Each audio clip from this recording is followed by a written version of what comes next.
विमान और उड़ान से जुड़ी जानकारी। नमस्कार दोस्तों, स्वागत है आपका परमार क्लासेस में।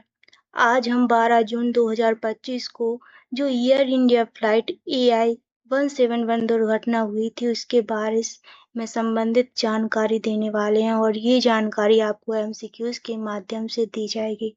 तो चलिए बिना देरी किए हुए इस वीडियो को स्टार्ट करते हैं।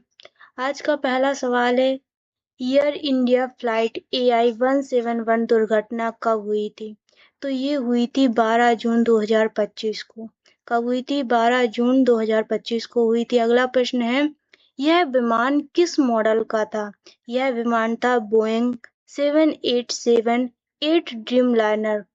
किस मॉडल का था? बोइंग 787-8 ड्रीम लाइनर मॉडल का था। अगला प्रश्न है, इस विमान का टेल नंबर क्या था? तो इस विमान का टेल नंबर था VTANV।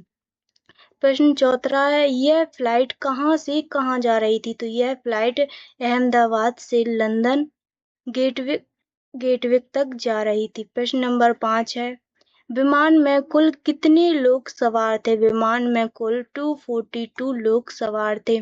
प्रश्न नंबर 6 है, कुल चालक दल जिन्हें केबिन क्रू के नाम से जाना जाता है उनमें कितने सदस्य थे? तो इस फ्लाइट में 12 सदस्य थे। अगला प्रश्न है, यात्रियों की संख्या कितनी थी? तो यात्रियों की संख्या 230 थी। प्रश्न नंबर 8 है, विमान कितनी ऊंचाई तक पहुंचा था? तो विमान 625 फीट ऊंचाई तक पहुंचा था। प्रश्न नंबर 9 है, टेक ऑफ के कितने समय बाद दुर्घटना हुई? तो टेक ऑफ के लगभग 30 सेकंड बाद दुर्घटना हो गई थी। प्रश्न नंबर 10 है, यह किस प्रकार की पहली घातक दुर्घटना थी? तो यह बोइंग 787 की पहली घातक दुर्घटना थी। प्रश्न अब अगले प्रश्न जो है वो यात्री व पीड़ितों से संबंधित है। प्रश्न नंबर 11 है, विमान में कितनी मौतें हुई? तो विमान में 241 मौतें हुई, जबकि विमान में 242 व्यक्ति थे, उनमें से एक व्यक्ति जीवित रह गया। प्रश्न नंबर 12 है, जमीन पर कितने लोग मारे गए? तो जमीन पर लगभग 28 लोग मारे गए। कुल प्रश्न नंबर 13 है, कुल मृतकों की संख्या क्या रही? तो कुल मृतकों की संख्या रही 269। कितनी रही? 269 कुल मृतकों की संख्या रही। प्रश्न नंबर 14 है, जमीन पर कितने लोग घायल हुए? तो जमीन पर लगभग 60 लोग घायल हो चुके हैं। प्रश्न नंबर 15 है, विमान में कितने लोग जीवित बचे? तो विमान में सिर्फ एक ही व्यक्ति हैं जो जीवित बचे हुए हैं। प्रश्न नंबर 16 है, एकमात्र जीवित बचे व्यक्ति का नाम क्या है? तो उनका नाम विश्वास कुमार रमेश है। क्या नाम है उनका? विश्वास कुमार रमेश है। प्रश्न नंबर 16 है, उस व्यक्ति की सीट संख्या क्या थी? जो जीवित बचे हैं उनकी सीट संख्या थी 11A। प्रश्न नंबर 18 है, जीवित व्यक्ति की नागरिकता क्या है? जीवित व्यक्ति जो बचे हैं उनकी नागरिकता है ब्रिटिश और इंडियन, उनकी नागरिकता है।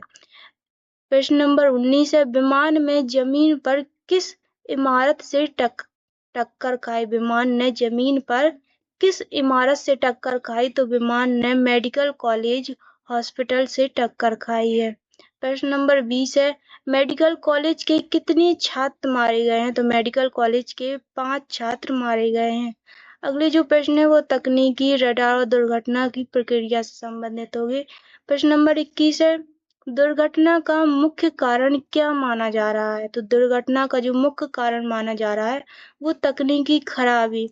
अभी तक इसे क्लियर समझ में नहीं आया पर तकनीकी खराबी इसे माना जा रहा है जो दोनों इंजन फेल होने के कारण हुई है। प्रश्न नंबर 22 है, विमान का कौन सा इंजन पहले फेल हुआ है? तो विमान का बायां इंजन पहले फेल हुआ है। कौन सा? बायां इंजन। प्रश्न नंबर 23 देखते हैं, इंजन फेल होते ही पायलट ने क्या किया? तो इंजन फेल होते ही पायलट ने मेडी कॉल किया। अगला प्रश्न देखते हैं, प्रश्न नंबर 24 है, दूसरे इंजन ने कितनी देर के बाद काम करना बंद कर दिया? तो दूसरे इंजन ने भी लगभग 10 सेकंड के भीतर कार्य करना बंद कर दिया था। प्रश्न नंबर 25 है, विमान किस जगह दुर्घटनाग्रस्त हुआ? तो विमान घनी आबादी वाले क्षेत्र में, कहाँ पर? घनी आबादी वाले क्षेत्र में दुर्घटनाग्रस्त हुआ था। प्रश्न नंबर 26 है, दुर्घटना के समय विमान कितनी स्पीड से नीचे गिरा? तो विमान दुर्घटना के समय विमान लगभग 500 किलोमीटर प्रति घंटा की तेजी से नीचे गिरा। प्रश्न नंबर 27 है, विमान ने कितनी इमारतों से टक्कर मारी? तो विमान ने 3 इमारतों से टक्कर मारी। प्रश्न नंबर 28 है, दुर्घटना के बाद किस टीम ने रेस्क्यू किया? तो दुर्घटना के बाद एनडीआरएफ और स्थानीय प्रशासन के द्वारा रेस्क्यू किया गया था। प्रश्न नंबर 29 है, फ्लाइट रिकॉर्डर को क्या कहा जाता है? तो फ्लाइट रिकॉर्डर को फ्लाइट डेटा रिकॉर्डर एफडीआर कहा जाता है। प्रश्न नंबर 30 है, ब्लैक बॉक्स कब मिला? तो ब्लैक बॉक्स दूसरे दिन मिला। कब मिला? दूसरे दिन। प्रश्न नंबर 31 है, जो कि जांच और सुविधा एजेंसियों से संबंधित है। प्रश्न नंबर 31 है, दुर्घटना की जांच कौन कर रहा है? तो दुर्घटना की जांच डीजीसीए और एएआईबी कर रहे हैं। प्रश्न नंबर 32 है, ब्लैक बॉक्स किस देश में जांच के लिए भेजा गया? तो ब्लैक बॉक्स ब्रिटेन देश में जांच के लिए भेजा गया। प्रश्न नंबर 31 है, इस विमान का निर्माण किस कंपनी ने किया था? तो इस विमान का निर्माण जो किया था वो बोइंग कंपनी के द्वारा किया गया था। अगला प्रश्न देखते हैं, बोइंग 787 किस नाम से भी जाना जाता है? तो बोइंग 787 ड्रीम लाइनर नाम से भी जाना जाता है। प्रश्न नंबर 35 है, डीजीसीए का पूरा नाम क्या है? तो ये डीजीसीए का directorate general of civil aviation इसका पूरा नाम हो जाएगा। अब जो प्रश्न है वो अंतर्राष्ट्रीय प्रतिक्रिया और मीडिया रिपोर्ट से संबंधित है। प्रश्न नंबर 36 है, किस विदेशी सरकार ने मदद की पेशकश की? तो सबसे पहले ब्रिटेन सरकार ने मदद की पेशकश की। प्रश्न नंबर 37 है, किस न्यूज एजेंसी ने सबसे पहले पुष्टि की थी? तो ये है रियूटेरर ने सबसे पहले न्यूज एजेंसी ने पुष्टि की थी। प्रश्न नंबर 38 है, किस सोशल मीडिया प्लेटफॉर्म पर घटना का पहला वीडियो वायरल हुआ था? तो इसका ऑप्शन सी राइट आंसर हो जाएगा कि पूर्व नाम इसका ट्विटर है, इसके द्वारा सबसे पहले सोशल मीडिया प्लेटफॉर्म पर इसका वीडियो वायरल हुआ था।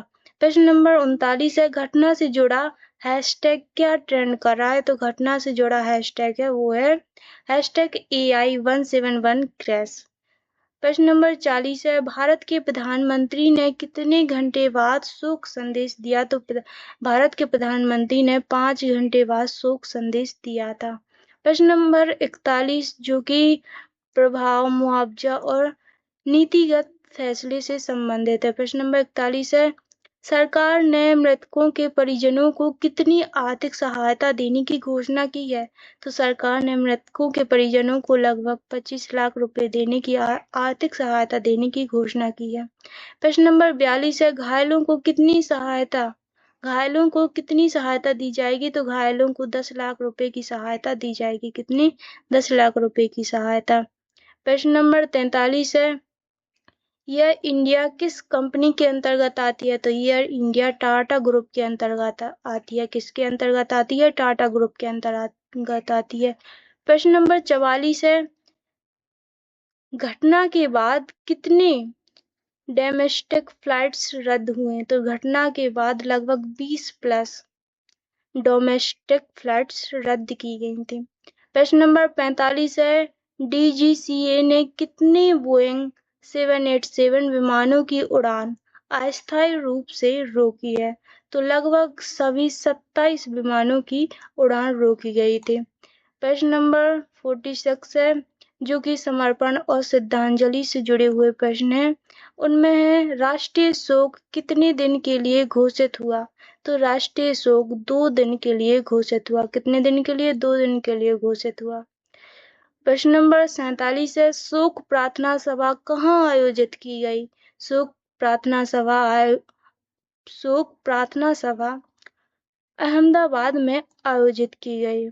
प्रश्न नंबर 48 है, दुर्घटना की पहली वर्षगांठ कब मनाई जाएगी? तो दुर्घटना की पहली वर्षगांठ 13 जून 2026 को मनाई जाएगी।